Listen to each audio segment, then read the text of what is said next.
ஒரு சிறந்த இந்திய தமிழ் எழுத்தாளர் மற்றும் முன்னாள் இஸ்ரோ விஞ்ஞானியான நெல்லை சு. முத்து அவர்களின் சரித்திரத்தை இன்றைய சான்றோர் சரித்திர நிகழ்வில் நினைவு கூர்வதில் மிக்க மகிழ்ச்சி அடைகின்றோம். நெல்லை சு. முத்து அவர்கள் 1951 ஆண்டு மே மாதம் 10ஆம் தேதி பிறந்துள்ளார். 2025ஆம் ஆண்டு ஜூன் மாதம் 16ஆம் தேதி இயற்கை எய்தியுள்ளார். நெல்லை சு. முத்து அவர்கள் இந்திய விண்வெளி ஆய்வு மையத்தின் சதீஷ் தவான் விண்வெளி மையத்தில் மூத்த விஞ்ஞானியாக பணியாற்றியவர்.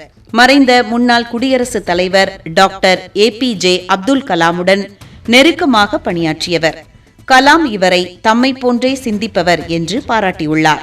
அறிவியல், சிறுவர், இலக்கியம், கவிதை, வரலாறு என பல்வேறு துறைகளில் 70க்கும் மேற்பட்ட நூல்களை எழுதியுள்ளார். தமிழக அரசின் சிறந்த நூல் ஆசிரியர் விருதினை 4 முறை பெற்றுள்ளார். மலேசிய தமிழ் எழுத்தாளர் சங்கத்தின் கவிமாமணி விருதினையும் பெற்றுள்ளார். இவர் எழுதிய குறிப்பிடத்தக்க நூல்கள் என்று பார்த்தோம் என்றால் விண்வெளி 2057, அறிவூட்டும் விஞ்ஞான விளையாட்டு, ஐன்ஸ்டீனும் அண்டவெளியும் மற்றும் அறிவியல் பெண்மணிகள் போன்றவை இவரது முக்கிய படைப்புகள் ஆகும். இத்தகைய புலமை மிகுந்த நெல்லை சு. முத்து அவர்கள் பற்றிய சரித்திரத்தை இன்றைய சான்றோர் சரித்திர நிகழ்வில் அறிந்து கொண்டதில் மிக்க மகிழ்ச்சி அடைகின்றோம்.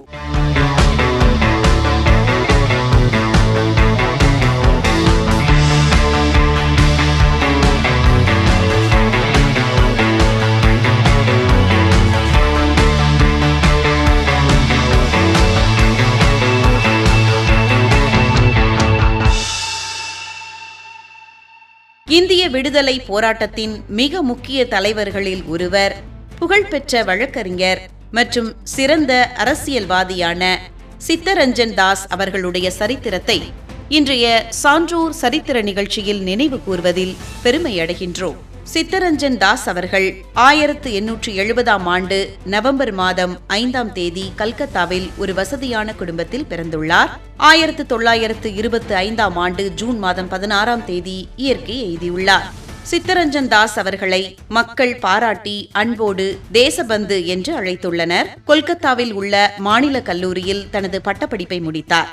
1890களின் தொடக்கத்தில் லண்டன் சென்று சட்டம் பயின்று பாரிஸ்டர் பட்டம் பெற்றார்.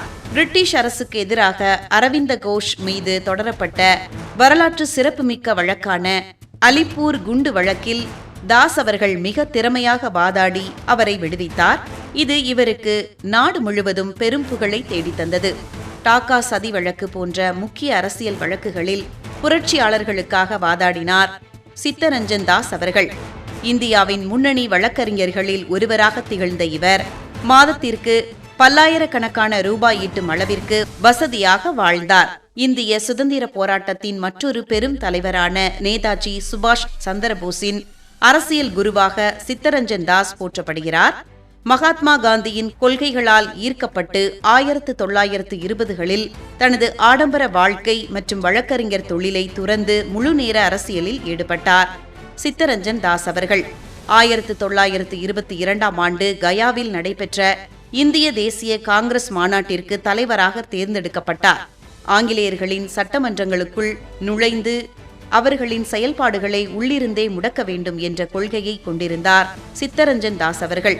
காந்தியடிகளின் மாற்றத்தை விரும்பாத கொள்கையோடு இது மாறுபட்டதால் மோதிலால் நேருவுடன் இணைந்து சுயராஜ கட்சியை தொடங்கினார். 1924ஆம் ஆண்டில் கொல்கத்தா மாநகராட்சியின் முதல் மேயராக பொறுப்பேற்றார் சித்தரஞ்சன் தாஸ் அவர்கள். அப்போது சுபாஷ் சந்திரபோஸை அதன் முதன்மை நிர்வாக அதிகாரியாக நியமித்தார். அரசியல் தாண்டி வங்காள மொழியிலும் இலக்கியத்திலும் மிகுந்த ஈடுபாடு கொண்டவர் சித்தரஞ்சன் தாஸ் அவர்கள். கவிதைகள் மற்றும் பல கட்டுரைகளை எழுதியுள்ளார். தாய்மொழி வழி கல்வியை தீவிரமாக ஆதரித்தார். ஏழை எளிய மக்களின் நல்வாழ்விற்காகவும் பெண்களின் மருத்துவ மேம்பாட்டிற்காகவும் தனது பெரிய சொத்துக்கள் மற்றும் சொந்த வீட்டை கூட தானமாக வழங்கினார் சித்தரஞ்சன் தாஸ் அவர்கள். அளப்பரிய தியாகங்களை செய்த தேசபந்து சித்தரஞ்சன் தாஸ் 1925ஆம் ஆண்டு தனது 54வது வயதில் இயற்கை எய்தினார். இவரது இறுதி ஊர்வலத்திற்கு மகாத்மா காந்தி தலைமை தாங்கினார் என்பது குறிப்பிடத்தக்கது. இந்திய விடுதலை போராட்டத்தின் மிக முக்கிய தலைவர்களில் ஒருவரான சித்தரஞ்சன் தாஸ் அவர்களுடைய சரித்திரத்தை இன்றைய சான்றோர் சரித்திர நிகழ்ச்சியில் அறிந்து கொண்டதில் மிக்க மகிழ்ச்சி அடைகின்றோம்.